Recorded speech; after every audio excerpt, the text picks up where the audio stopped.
During Christmas break, my wife Chloe practically begged me to go to her class reunion. When we pulled into the hotel parking lot, it was packed with fancy cars. Ours? It looked like a total joke next to them. Before we even walked in, I caught someone whispering, "I don't get it. Chloe was like the girl back in school. How'd she end up with a loser like Alex?" Chloe just smiled and mingled with her old classmates like I wasn't even there. After dinner, Brandon, the hotshot baseball star from back in the day, walked right up and grabbed Chloe's hand. "Alex, I want your wife. Name your price. She's mine now." I didn't lose my cool.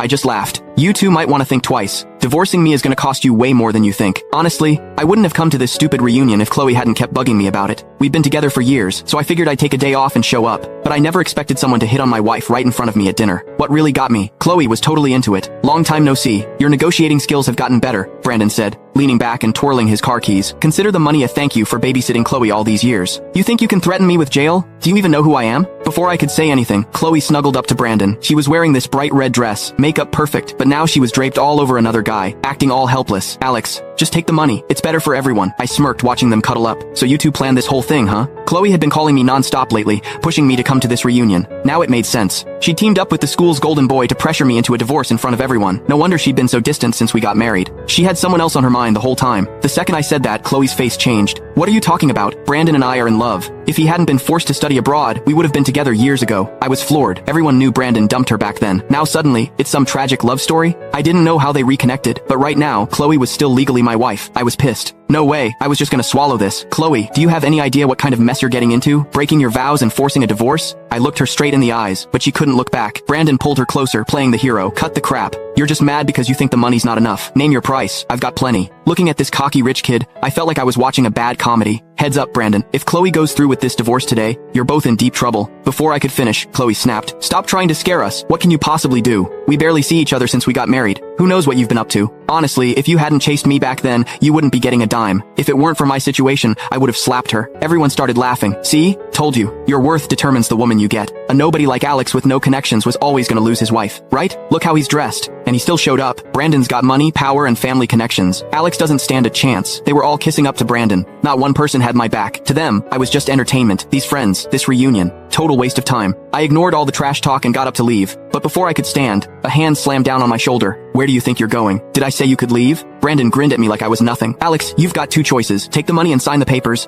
or I beat you until you sign. Your call." I couldn't help but laugh. "You sure you want me to choose?" Brandon was too full of himself to notice the mess he was making. "Yeah, agree to the divorce, and I'll make sure you live comfortably for the rest of your life." I held back my anger and said slowly, "Fine, I'll divorce Chloe, keep the money, but..." I paused. "Let me make a phone call first. This isn't something I can decide on my own." Brandon burst out laughing. "You think you're that important? I'm being nice by giving you a choice. This isn't a negotiation. Call whoever you want. You're getting divorced today."